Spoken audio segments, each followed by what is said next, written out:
Hello everyone, this is me Pritila. আপনারা সবাই দেখছেন আমার ব্লগ প্রীতিলাস ব্লগ। তো আজকে আমি হাঁসের মাংস রান্না করব। এর জন্য হাঁসের মাংসটা আমি কেটে সুন্দর মতো পরিষ্কার করে নিয়েছি। এখন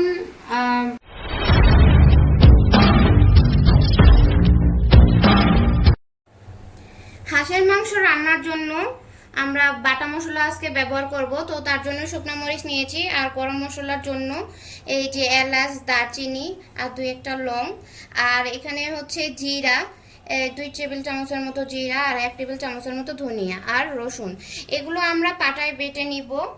আর বাকি মশলাগুলো যেমন পেঁয়াজ, এটা আমি কুচি করে দিব, তাই ওগুলো এখন দেখাচ্ছি না। এগুলো আগে বেটে নিই, তারপরে আমরা ফিরে আসছি।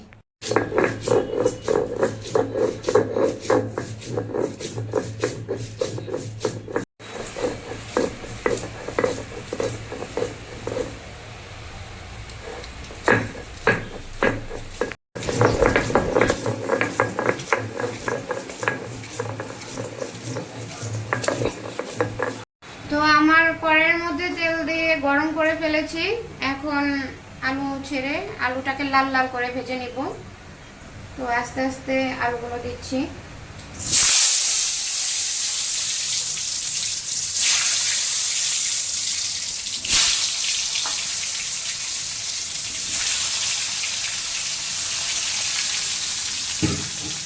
একটু লাল, ভালো করে লাল হওয়া পর্যন্ত আলুগুলো ভেজে নিতে হবে। অপেক্ষা করো। লাল লাল করে ভাজা হয়ে গেছে আলুগুলোর মধ্যে হলুদ আর লবণ দিয়ে রেখেছি, দিয়ে ভেজেছি আর কি। তো এখন এগুলো আমি নামিয়ে নিব।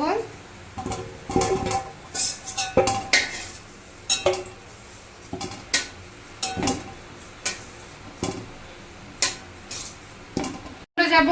তো এর জন্য আগে আমি ফোড়নে দিব তেজপাতা আর গরম মশলাগুলো। এগুলো তেল গরম হয়ে গেছে, এগুলো দিব, তারপরে পেঁয়াজ দেব।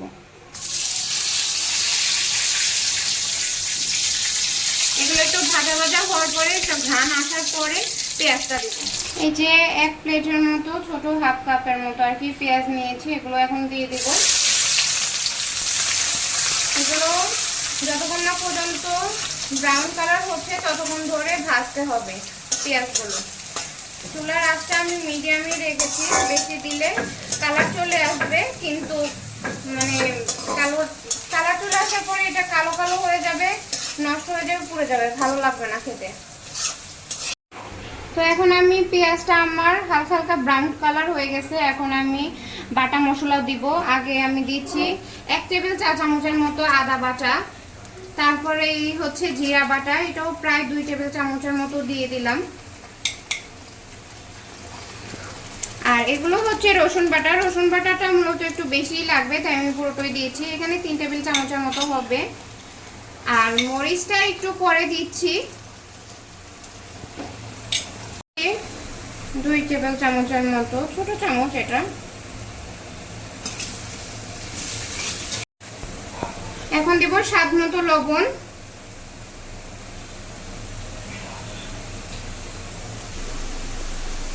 মরিচ বাটাটাও দিয়ে দিচ্ছি।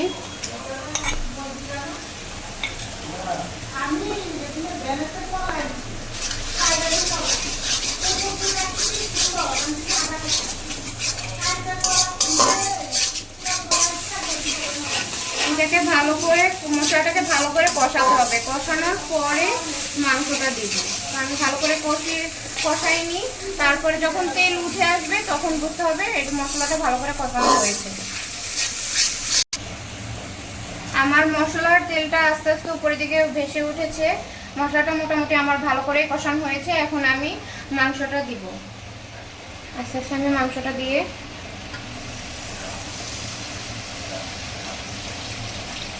ভালো করে কষিয়ে কষিয়ে তারপরে আজকে আমি মাংসটা রান্না করব। মাংসটা মূলত এসেছে আমার মামা বাড়ি থেকে, তো আজকে এটা রান্না করছি। মশলার সাথে ভালো করে মাখিয়ে নিতে হবে। চুলার আঁচটা মিডিয়ামে রাখছি, নয়তো নিচে মশলাটা পুরো লেগে যাবে।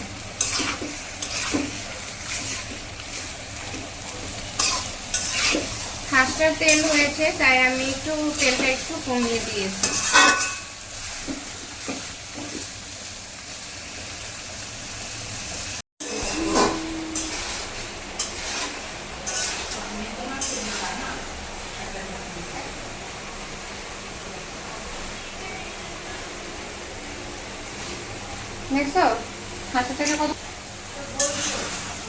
দেখছো হাঁসের থেকে কত তেল বের হয়েছে। হাঁসটা অনেক ভালো। হ্যাঁ, দেশ থেকে আনার লাগে। দেশের হাঁসে তেল হয়, আর মানে ঢাকার যেগুলো এগুলা আর কি ফার্মের, তো তেল হয় না তেমন বেশি। আগরবারও একটা আইছিল বুলা থাকি, হাঁসও ভালো আছে। হ্যাঁ, ওই ভোলা থেকে আসছে, ভোলার নামেই পাঠিয়েছে।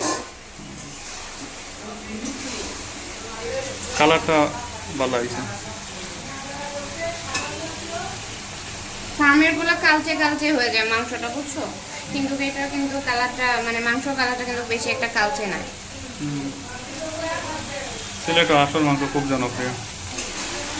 এটা অলমোস্ট কষানো হয়ে গেছে, দেখছো অনেকটা তেল বের হয়ে গেছে। তো আমার কষানো প্রায় শেষ। এরপরে আমরা পানি দিব। আলু দিয়ে আলুটা ভালো করে কষিয়ে নিয়েছি।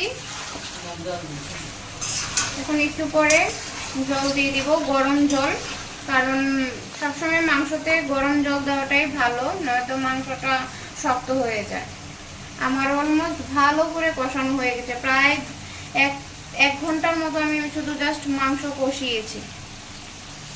পানি দিচ্ছি।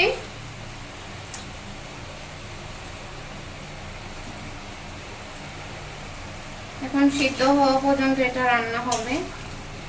কালারটা অনেক সুন্দর এসেছে। আমি গুঁড়া মশলা দিইনি, গুঁড়া মরিচটা আর কি মূলত বাটা মরিচ দিয়ে রান্না করলাম, তাই কালারটা একটু সুন্দর এসেছে। মাংস অলমোস্ট সিদ্ধ হয়ে গিয়েছে। আমি একটু পরে নামিয়ে নিব। নামানোর আগে একটু গরম মশলা বাটাটা দিয়ে নিব। বন্ধুরা, আমার রান্নাটা শেষ। আমি বাটা মশলা দিয়ে লাস্টে নামিয়ে নিয়েছি। কালারটা খুবই সুন্দর এসেছে। এইভাবে বাটা মশলা দিয়ে রান্না করলে কালারটা খুবই সুন্দর হয়। এভাবে নতুন নতুন রেসিপির জন্য আমার চ্যানেলের পাশে থাকবেন, সাবস্ক্রাইব অ্যান্ড লাইক করবেন।